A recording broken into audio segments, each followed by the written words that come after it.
Welcome back to Brownie Points, hosted by Amber Ali. Grab a snack and some wine and get ready for an inspiring conversation. Stay sweet.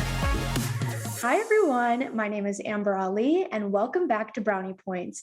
Today I have an amazing guest who is a mindset coach and her first poetry book came out called Beyond the Skin. And I can't wait for you guys to get to know her journey. So please welcome Nistha. Hi, Amber. Thank you so much for having me. I'm so excited to be here. Me too. I'm so excited for you to be here as well. I remember our conversation that we had, and it was such a beautiful conversation, and you were literally such a light. And I'm excited for other people to get to know you and what you do. Yeah, I'm really excited to be here too. I think we were just chatting off air, but I loved that conversation we have. And I feel like we talked weeks ago and I still remember exactly like everything we talked about, our passions for travel and spirituality and communication. So I'm excited to definitely chat more about that today with your listeners.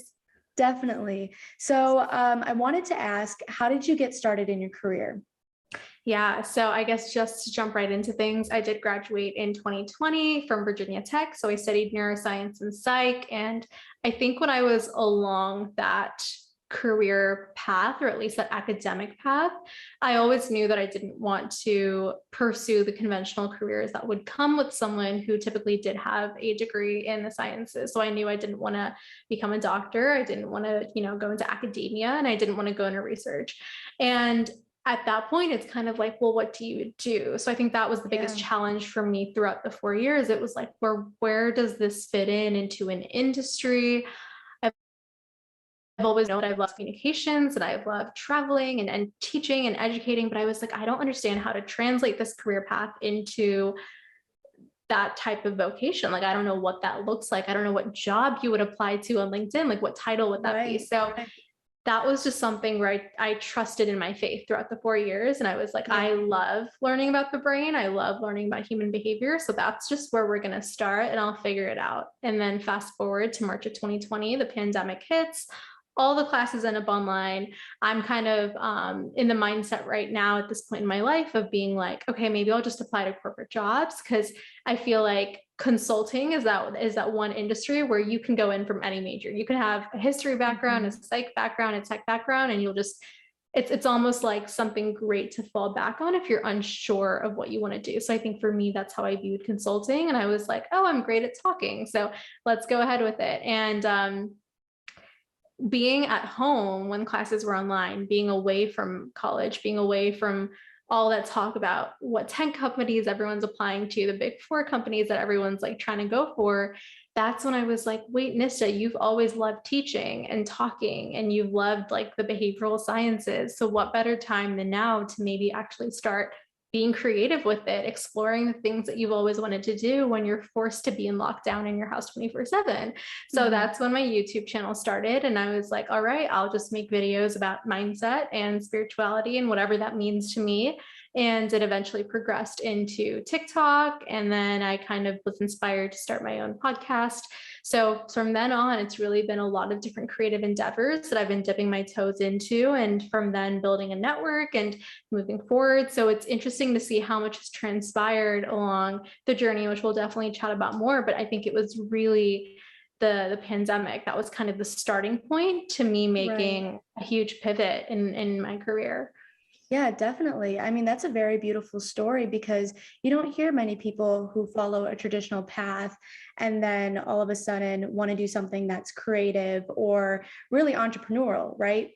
And the pandemic has really given all of us an opportunity to figure out what we really want. And it's awesome when you're in college, because I'm currently a senior at DePaul University. And, I've been doing the whole online COVID school situation for a minute. And that's actually how the podcast became to be a thing. Because I was like, I never followed a traditional path ever. So I don't have that story, but I wanted to do something on my own. And the pandemic really gave me a lot of time and a lot of, mental energy. I just found myself thinking, and I was like, what do I want to accomplish?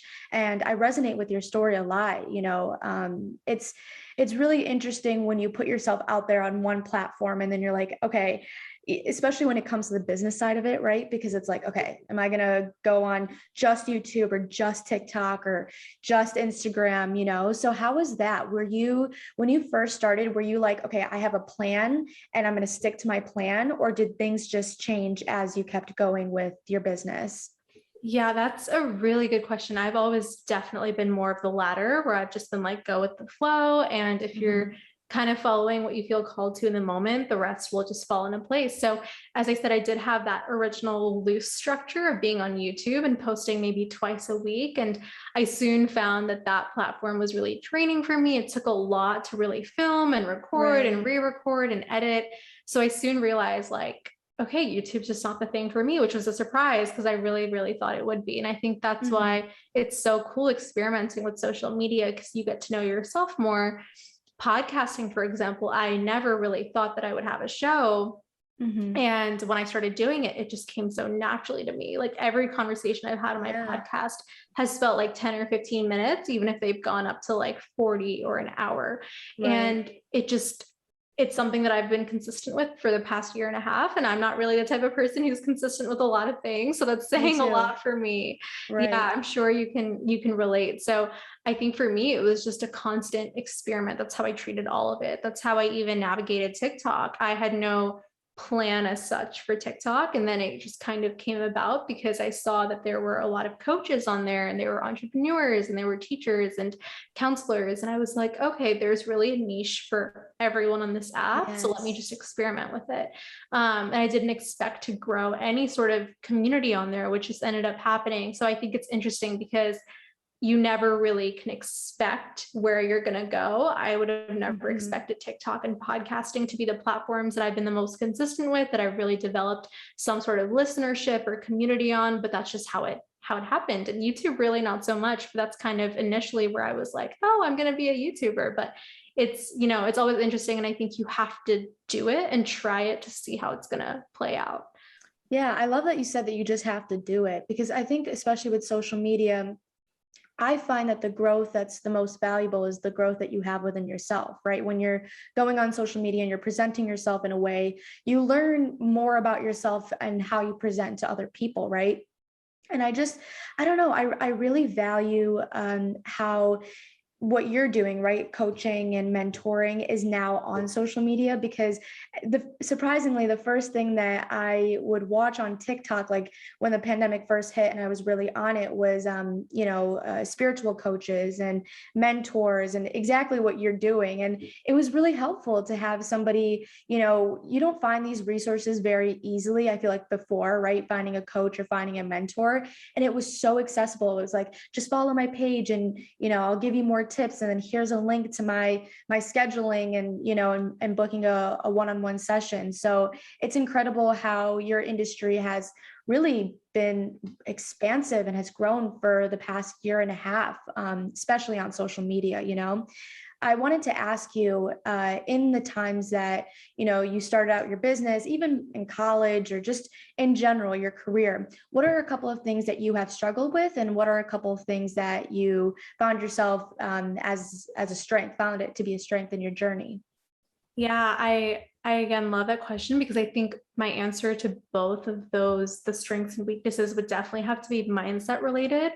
I think just challenges that I faced along the journey is like that I didn't expect to as much, just really realizing I talk about this a lot on my platform, and I'm really vulnerable with it, but it's like in your immediate circle who really truly believes in what you're doing, who's there as a supporter. And as you start to do things that you enjoy and that you're passionate about, it also kind of makes very clear who just isn't there and who isn't supportive. And I think that sometimes can be very shocking and really disheartening too.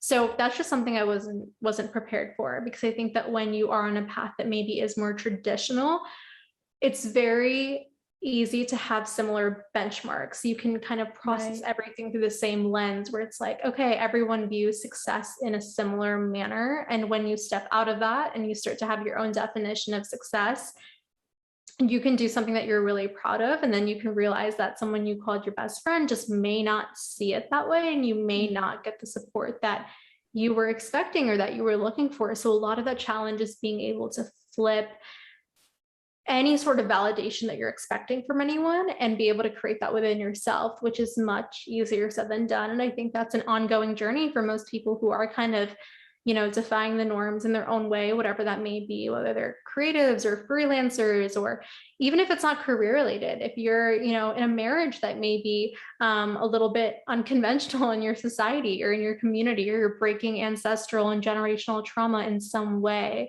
I think it'll always surprise you to see other people's reactions around you. And I think that that is really a true test to the unconditionality of, not to get too deep here, but the unconditionality of love and the people in your life and who's going to be there. I know we might as well, now that we're on this topic. No, beautifully said. Wow. I got goosebumps actually hearing you say that. I resonate with that a lot. And I think a lot of people will benefit hearing you say that, because it's very honest. When you do something that is unconventional in any aspect of life, you really will find out who is there for you and there for you with true, real intentions. People who actually support you and are supporting you with your best interest in mind. That's very, very honest. Wow. Everyone needs to hear that, especially now, because I think, as the world, especially on social media, because I think that's where it translates the most, in my opinion, but the world is becoming more diversified and we're seeing more representation, which is amazing. But I think that support sometimes doesn't match up with the actual movements and the actual, just people wanting to be out there. I feel like a lot of people who actually put themselves out there get more hate than usual.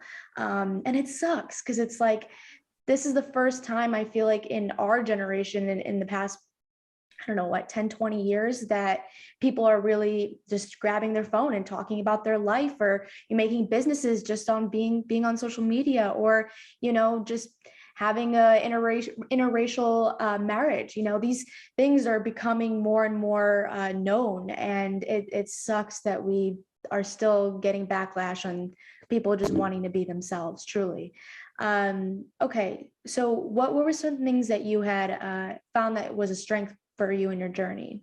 Yeah, I think, I'm really glad that you mentioned that last part too, of just how social media is, I think, creating so many conversations or disrupting so many norms, because I think that the backlash can also be viewed in a positive way, where it's like, well, look at how many people we're triggering. Look at how much conversation we're starting to make these changes.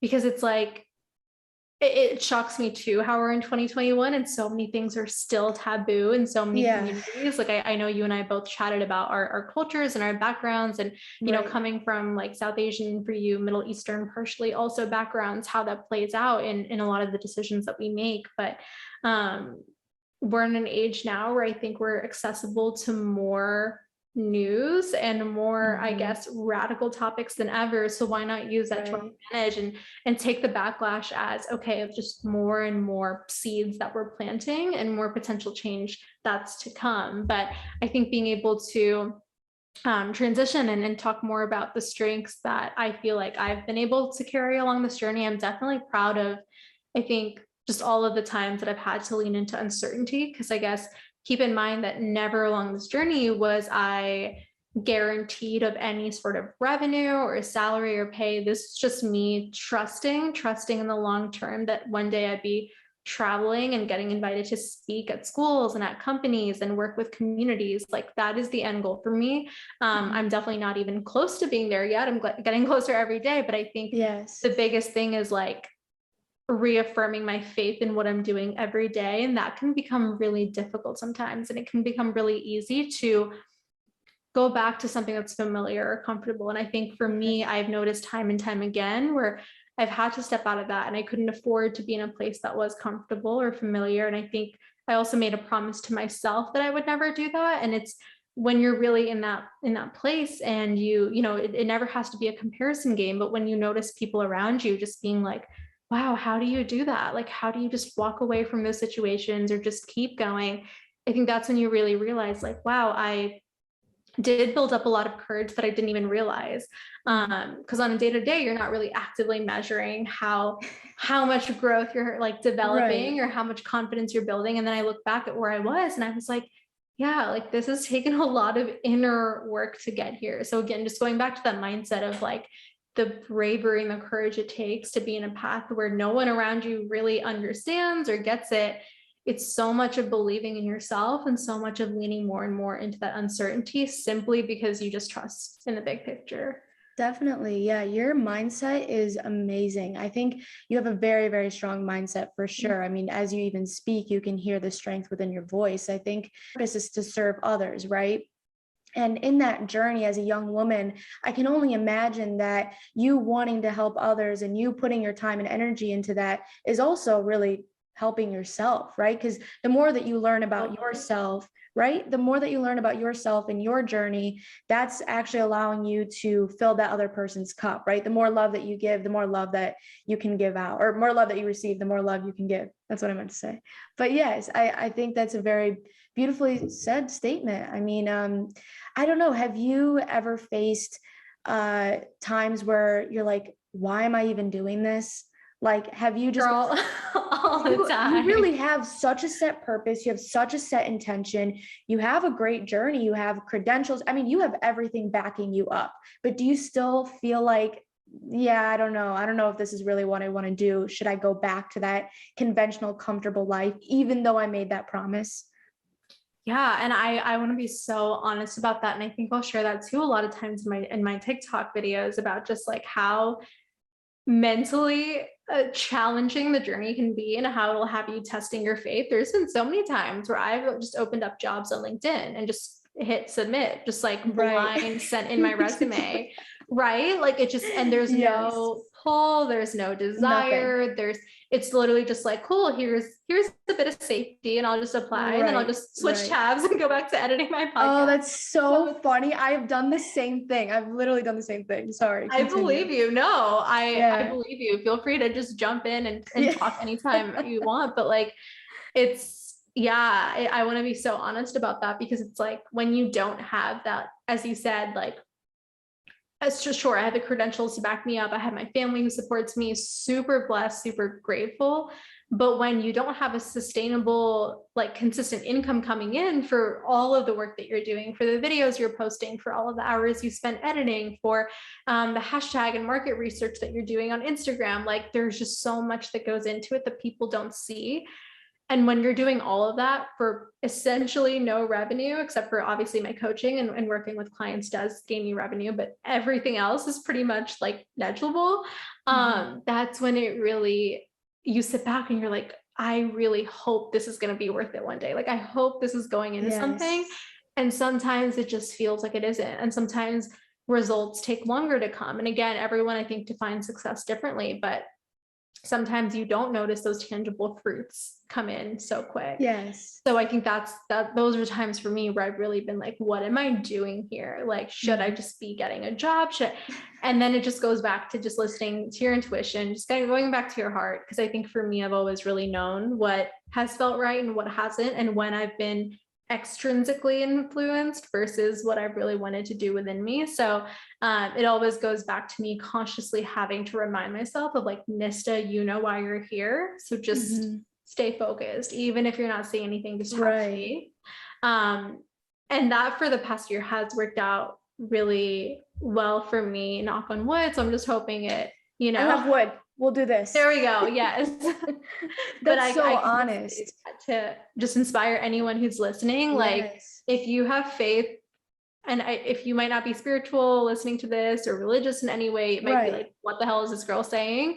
But if you have faith, you will be rewarded, and it might not be immediately. It's not going to be overnight. I'll just say that right now. It's not going to be overnight. No, but it will come back. Your energy will always come back around. And like, for people who are listening again, who don't believe me, I would just challenge you to try it out in a small little exercise. Definitely. Like, just try it out. Try something that maybe scares you. Try maybe even like tipping a little bit extra at a restaurant, maybe a couple times, and you go to cafes, tip a little extra.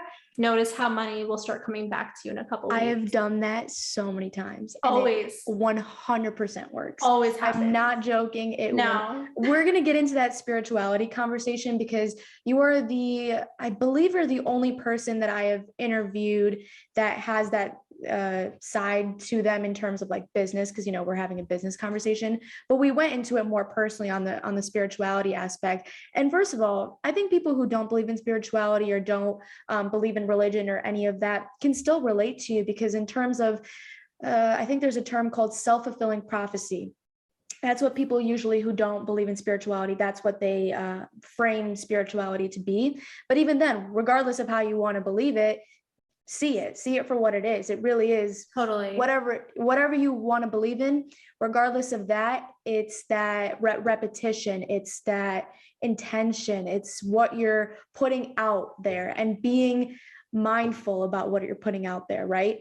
I wanted to ask you, so when you're questioning yourself, or if you have those moments when questioning yourself, and you were talking about that, you use the word intrinsic and extrinsic, sorry. How do you separate the outside influences of your life versus your internal thoughts when you're doubting yourself? Because I feel like that's when you go into a moment of self-doubt, you actually have a lot of outside influences making you doubt even more. How do you separate that and go, I need to quiet my mind, I need to really focus on my intention? What do you do for that? Yeah, I love that you asked that. I feel like I'm saying that about every question, but this is huge. The distinction between the ego and the soul is how I look at it. So I see the ego as like maybe anxiety, maybe pressure, maybe, a lot of limiting beliefs or expectations people are putting on you. And I see the soul as more of your heart, I guess, if you will, where your heart really wants to lead you, where in another way to phrase it is your higher self. Like maybe, that's what I know. Your ideal self looking down at you and being like, hey, we're trying to tug you. And that may even conflict. I want to take back the comment that the comparison with the heart, that may conflict with what the heart wants. Because sometimes we can want certain things and our higher self knows differently. So I want to separate the two. So the way that I look at it is like, if it feels heavy and it feels really forced, and it feels like you have to force it to happen. Like you have to chase it. You have to make sense of it. You have to try and fit it really, really, really hard into your life. It most likely is your ego. It's your fear-based part of your mind that's trying to make it happen. If it's your soul, I feel like it's just a gentle nudge. It doesn't feel scary. It doesn't feel frightening physiologically to your body. You're not going to have, you're probably not going to be sweaty. You're probably not going to be shaking. There's just so many somatic symptoms that tie into it too. But when it's your intuition, it's just that little voice in the back of your mind, and it doesn't come at you in a frightening way. It can be scary to listen to that voice because it can lead you into uncertainty and it can lead you into places that aren't familiar. Right. But it will never come at you with any sort of force. And you won't have to struggle to try and make sense of it into your life. So for me, I think just taking moments to myself, like you mentioned, it can just be deep breathing, and it doesn't have to be a full-on meditation. It can just be, you guys can do 2 inhales with your nose and then 1 long exhale. It's the physiological sigh. So that's the scientifically proven way of allowing your heart rate to get back to just kind of its baseline as quickly as possible. So if you guys just want to do that, anyone who's listening, even as you're watching this, you can kind of just do that. You can keep your eyes open. You don't have to focus on anything. And if you want to close your eyes and just maybe set an intention or put the intention out of asking like, hey, is this really right for me? Just allowing yourself to sit, not forcing anything to come up, not kind of, creating narratives in your head. The more and more you can build that into your practice, the more your intuition is going to strengthen. And eventually that part of yourself will communicate to you. So soon you'll be able to pick up energetically if something comes your way and you're like, no, I just know that's not right. That'll be your intuition speaking to you. And sometimes it can take a long time to cultivate this muscle, if you will, because we're always so in our heads. We're always really out of touch with our intuition. I'm not going to generalize that for everyone, but for most people, for the average person, we really are functioning from a left brain standpoint. So just any practice you can do to cultivate and build that muscle, I think will really, in the long term, go a long ways.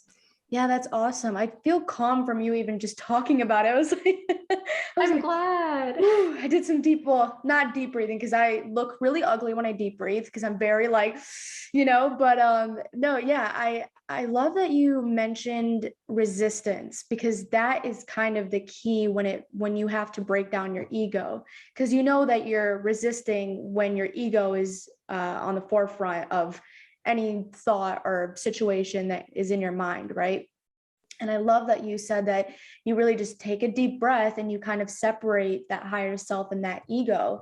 That's a really good way that you put it. I love that you're so well versed in this because I think you having those skills on your own once again allows you to be better at what you're doing in life, just whether that's in your business, whether that's with school, whether that's with your family. You allow yourself to look at a situation from not just your own perspective, which would be the ego, but a perspective that you may not have physically right now, but you know of that perspective. Does that make sense? Because I think sometimes it's kind of hard to explain the higher self to other people unless you really experience it in full force, because people can, I think we've learned about it in like philosophy, in high school and whatever, about the ego and there's like a sub ego, I forgot what it's called, but the id and then the super ego. Yes, exactly. So you learn about the basics of that, but really when you're applying that in terms of just meditation, deep breathing, even in a situation where you're observing somebody else going through something, you really can break down, okay, is my emotions playing a big part of this? Is my greed playing a big part of this? Is my my heart and what I want, that like, well, greed, I guess that greed, is that playing a part of it?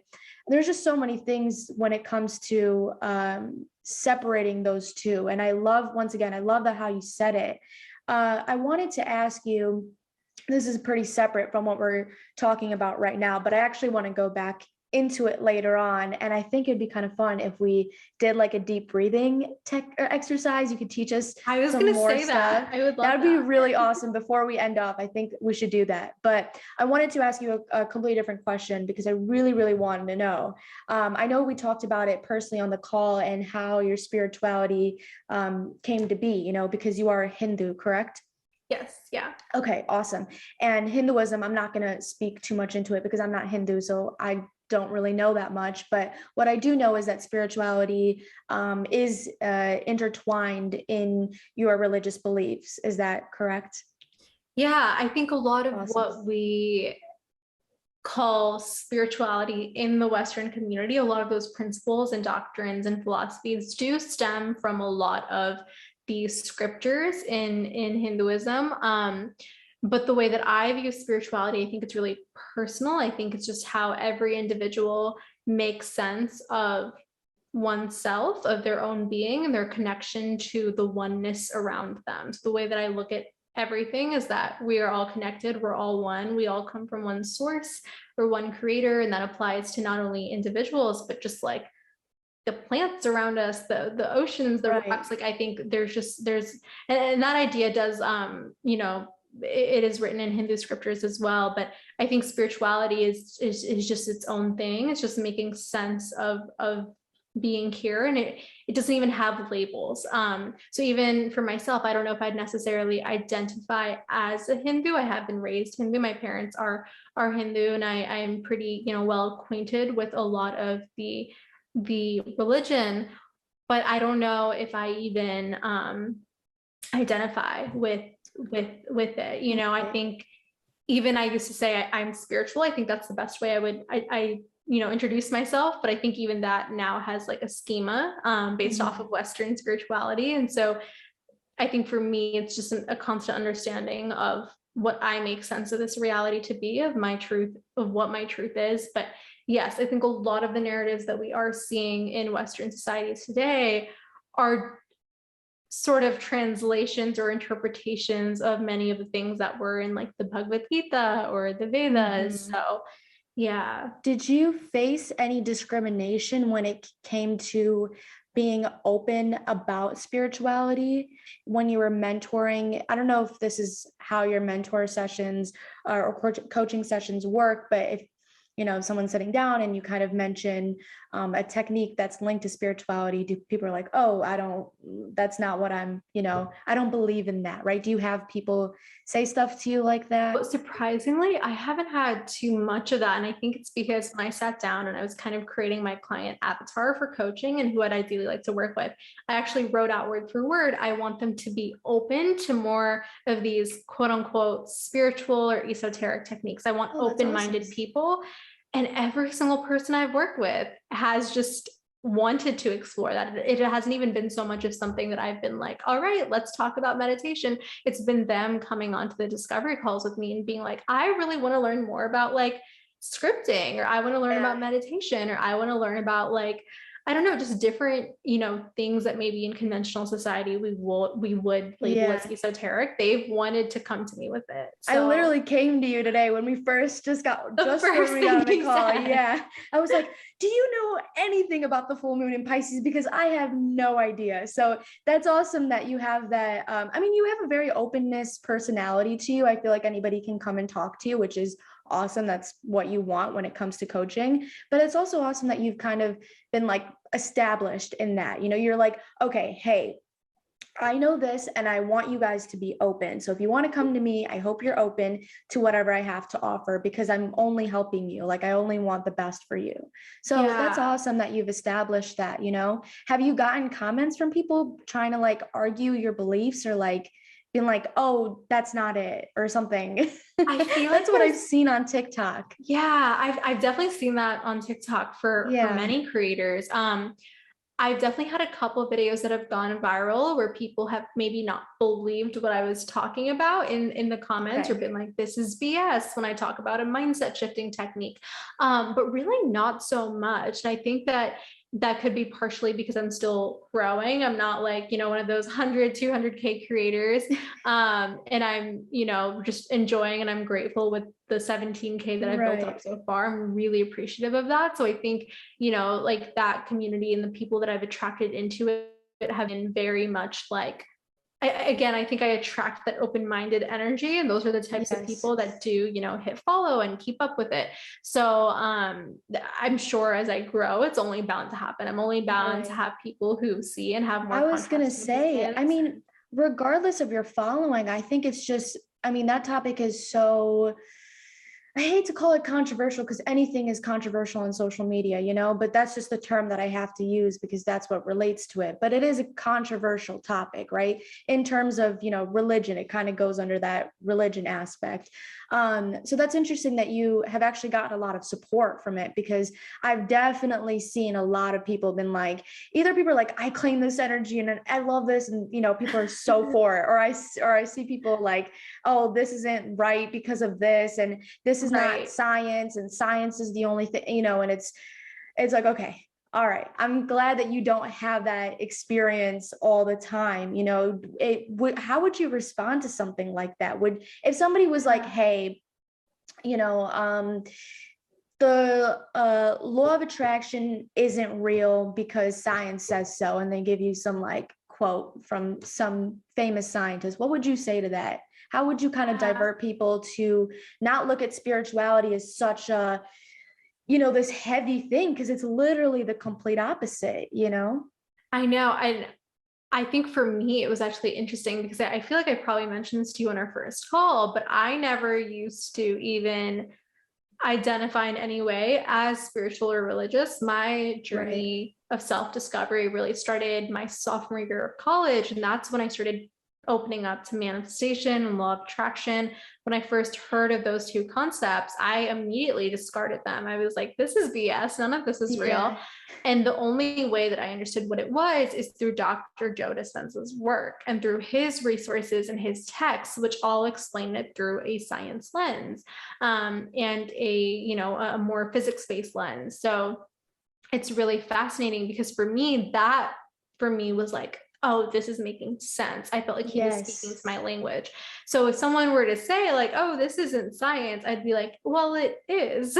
Here you go. And here are texts you can refer to. And, like I've definitely had people come in my comments just be like, oh, this is a sin, like from different religions, and kind of representing their community. And literally people have commented being like, oh, if you are a so-and-so, then don't follow this. And Oh, wow. I think that I really don't respond or argue, because I'm just like, that's you're entitled to that, right? Like, you're able to come on here, freedom of speech, comment what you want, say what you want.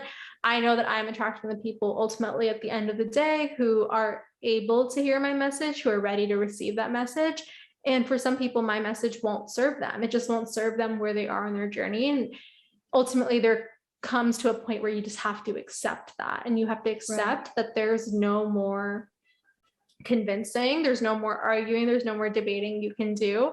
Because if you're talking to someone who's closed-minded, then you're never going to have like a situation where there's even a consensus or there's a middle ground, right? Like, you just have to accept that that's where they are, and that's okay. But yes, I definitely would have like text or resources that I could kind of redirect people to. I've made some videos on those that have definitely excited people, and they've, reached out and been like, oh, where can I read this book? So if anyone's listening and interested, feel free to reach out. But yeah, Dr. Joe Dispenza, love his work.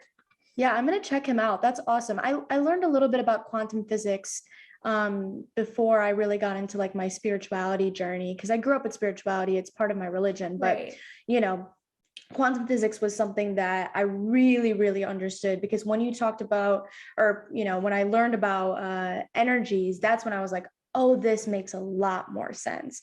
But that's very respectfully said. And I like that that's how you would respond with, especially because, once again, controversial topic, but you understand your own beliefs, and that, some people if people don't want to align with what you align with, that's okay. Right. Yeah. So I wanted to ask another thing. This is my last question, actually, because I know that you have written a poetry book, which is insane. You are now an author on top of being a business owner and a coach. You are just doing so many things. What was that process like? Where can people find your book? Talk all about it, because I feel like you're going to be the next Rupi Kaur. I don't want to put like, I don't want to compare you to anybody, but I love your book. First of all, I just want to say, but yes, talk all about it. That means so much. Well, yeah, I would always say that too, where I was like, I'm going to be the next Jay Shetty, you're the next Rupi Kaur. Yeah. I was like, you know what? Like, we all have our own like energetic auras, if you will. We all come on here with different missions, and there's something that's going to set me apart from them that, maybe they don't have, and vice versa. So, we can only hope that one day my book is able to reach an audience and readers that are even similar in size to what Rupi Kaur has at the moment. But yeah, writing has always been a part of my life. It's always something that I've kind of kept private, because I was really, I don't know, it was a vulnerable thing for me to share. I think writing is a lot of what goes on within, especially if you are writing poetry. It's like a gateway to someone's mind, and that can be really scary to put out to the public. So it was really 2019, after a breakup, that I was just writing to channel a lot of my emotions. And I was like, okay, why not start a little poetry Instagram? And this is when I was working at a tech internship over the summer. And during that internship, I would literally just write poetry throughout my day. And I would just find myself like escaping to like design my Instagram. And I would just get excited to do that. Like, that's where my heart would take me. My mind would constantly go back to it. So I was like, why don't I, make this into a little poetry book, like a collection similar to what Rupi Kaur and R.H. Sin and all of them do. And so that was like a running thing on my mind for about a year and a half. January of this year, so January of 2021, been a year and a half after the breakup, that I had enough poetry, and I was on TikTok, and I was just scrolling, and on my For You page, this one girl popped up who had a 3-part tutorial of how she used the self-publishing company to publish her book, and how she got it into Barnes & Noble. And it was like everything in front of my eyes that for the past year and a half prior to that, I had been researching, I had been calling publishing houses, I had been reaching out to other authors, asking how you the whole thing. And it felt so forced prior to that. And as soon as I saw that video, it was like going back to the whole ego soul thing, like my intuition just was like, this is it. Like, this is everything you've been wanting in 3 videos. I sat down and I did it in 9 days, and I just got all my writing together. Pause. 9 days? 9 days. You were just that ready to go. You're like, okay, yes, because that's a huge step. I mean, that's like, regardless of self-publishing with the publisher, 9 days? Everything that I needed to see was in that tutorial. And I was like, I don't even need it. So I reached out to the girl and I was like, did you have an editor? Did you have a designer? Like, what did you do? And she was like, I just had my friends proofread it. And I was like, oh, okay. So text my friends, share a Google Doc with them, had 3 different friends read it. I already had a designer who looked at my website, who did my website and my branding. So I had her look over this like Canva design. I'm looking over at my book. I'll just grab it. It's sitting right here on my shelf. Yes, please show everyone. It's so, so cute. It's right here. And so I just used Canva to make this little guys, it is the cutest thing ever. The color, that is your color, by the way. I don't know what shade of like lilac that is. It is my color. It's like a lavender. Like I make lavender. It's like that is your color. I don't know why people have colors, but that is your color. Is that my color? Okay, I'll just 100%. Please do. Okay, sorry. I need to go back to the 9 days thing because that is insane. So you just kept going. You're like, your friends are proofreading your work. How did you go from writing the book and then having it be in Barnes and Nobles? What was that process like? Yeah. So, and the reason I mentioned the 9-day thing too, is that I want to show people who are listening, like when something is right, when something energetically flows into your life, it will be easy. I'm not saying you won't have to work for it, because true. Like I woke up and the first thing I did was write, and I wrote until 2 a.m. So I'm not saying it's easy, but it didn't feel like work when I did it. So that's what I want to really, send home to people, is like, I was doing this all day, but I was so in the present moment and I didn't want to shut down my laptop. I didn't want to go to sleep. That's why this was done in 9 days. If I didn't like this, if I didn't enjoy this, if this was forced, this wouldn't even be here today. I wouldn't even be doing this. Right. So that's what I want to send home to people, is like, if something comes to you naturally, if you're in the present moment, if you tap into flow state with it, it will happen much sooner than other things in your life that you might not have the same passion for. It'll just flow. So in terms of Barnes & Noble, I went ahead, I emailed the corporate location. I had to send them the ISBN number of my book, explain like a marketing strategy for how it would basically help them. Because think about what they're doing. They're stocking your book. So they have to go ahead and go out of their way to buy it, put it in their warehouse. And when people purchase it, I don't know exactly how the profits are distributed. I don't know how much Barnes & Noble hangs on to versus my publishing company. But that's just still a decision that they have to make on their end. So you have to send a marketing strategy explaining like how you're going to market it, how you're going to spread the word around. And then after I went ahead and I did that, they accepted it into the online store. And then after the online store, I had to call individual Barnes & Nobles around the whole country, giving them the ISBN, pitching my book, asking them to actually place it physically on the shelves. That is still an ongoing process to this day. And it's like calls after calls. Some of them will project you to your face. Some of them transfer you, and then it gets rejected as you're transferring. Some of them forget, and then you have to follow up. So I've had one location, it just got accepted the other day by my house, but I had to call them 6 times. Wow. So it's like hours and hours and hours of work that typically a publishing company, if I had paid for an actual publishing house to do this for me, I wouldn't have to do any of it. But because I did do self-publishing, it's kind of now on my own work, my own labor to go out of the way and really actually get those in the stores, and then go in and do the signings, which is the super fun part, because I get dressed up and I go and I meet people so there. Cool. And when was your first signing?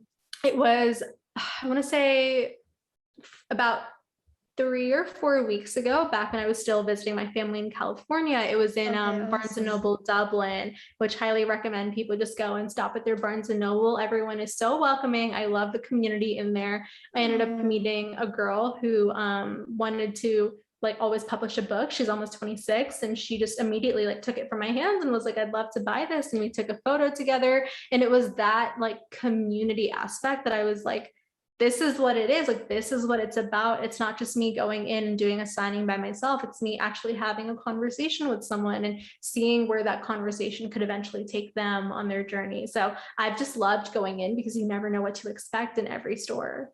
Right. And plus poetry is so beautiful and so personal in a way, you know, it's like, I think one of my favorite forms of art. So it's awesome to see the person who's behind the book and really get to know your life and, you know, why you wrote those certain poems. And yeah, I want everybody to check out her book. I'm going to link all of her links down below. Do you know by any chance if you have your books in Chicago, in Barnes and Nobles in Chicago anywhere? I've tried to network with the Chicago ones. Okay. I still have to check. Honestly, if you guys, anyone's listening, if you just go on your Barnes and Noble site and type in my book in the search bar, and then you can kind of click on like check availability in nearby stores, it'll literally pull up your nearby stores and there will be like a green little check mark just if it's there. So I'm not sure if Chicago has accepted it, but I do remember networking with them. So you might just have to go in a Barnes and Noble and look at it. Okay, awesome. Yeah. Awesome. And you can buy it online regardless of where you live. Amazon. I'll just send you my little website link to it, and then it has the ebook, it has Amazon on it. So yeah, perfect. Work. Okay, so everyone go to her website and that's how you can check out her book. By the way, her book is called, I didn't even mention the title. Beyond the Skin. Beyond the Skin. Such a beautiful title. I cannot believe you did it in 9 days. I'm excited for other people to read it because it's such an easy read. You can read it on a flight. You can read it, you know, when you're on a long drive, anywhere you can read. It's like a nightstand read. You can just keep it by your bed. Nightstand read, perfect. My best friend, Charisma used to be my podcast host too, and she loves reading. So I feel like I'm gonna get her that for her birthday. Charisma, don't watch this episode, but I will probably get her that for her birthday because I feel like that's such her vibe and she'll love something like that. But I just want to say thank you so much for coming on. I wish I could talk to you for like 10 hours because you are incredibly interesting. And I feel like I only got like 2% of what I really wanted to know because you have such an amazing mindset about life and beautiful perspective, and you're so well versed in this, not even just like spirituality, but I just feel like life. You're so well versed in life. You're like beyond your years, and I would love to chat with you more on our one-on-one session. I know you were talking about that, and I would love to book one with you because I would definitely need that mentoring and that, like, you know, life advice right now. But to anybody else who wants to do the same, her website will be linked down below. Once again, you can book a session with her. She actually, do you want to talk about what the sessions look like? Yeah, I can do that. I just want to say, well, thank you for having me because I love chatting with you, whether we're on air or off air. So we're definitely going to be having more conversations regardless. Yes. And same for listeners, anyone who does want to reach out. My website's a great place because my email's on there, as well as my Instagram, which is at Nistha Dube, my first and last name. Everything will be, I'm sure, down in the description. But for coaching, for anyone who is interested, it's really personal. It's like an hour of us chatting and having a conversation and really working around a lot of your belief system. So whether this is limiting beliefs and fears that you want to overturn and replace, kind of uproot and put in new beliefs, we can chat about that. Whether this is from more of a manifestation standpoint, so being able to energetically shift energy and turn it inwards so that we can attract those really external juicy things that we want in our reality. It's going to be really personal to you. It's going to be really dependent on whatever your goals are in this moment. So we chat about that on a free 15-minute discovery call. If you're interested in booking that on my website, it will be on the main page as well as my coaching tab. And then we can just figure out what your situation is and work around that and create a game plan. So just a little summary of kind of how it works. That's awesome. But yeah, thank you once again. And seriously, I want everybody to check her out. She really is so amazing. I have this thing where I'm like, I know when someone's really about their craft. I had talked about it in the last episode that you guys will see. But you are definitely about your craft and you're very, very, very genuine and authentic. And I really love that because you do find people who believe in what you do and, put that out there, but don't believe it really within themselves. And there's that like little mismatch. And I don't know, I like that you're very genuine, authentic with your work and what you want in terms of your intentions. So thank you guys so much for watching. Links will be down below. Thank you so much, Nistha, for this conversation. And I am so excited to get your book like in my hand because I've seen it online and everything. I'm so excited to get tell it. Me what you think. I will. I know it's going to be great. But yes, thank you guys so much and stay sweet. Bye. Bye.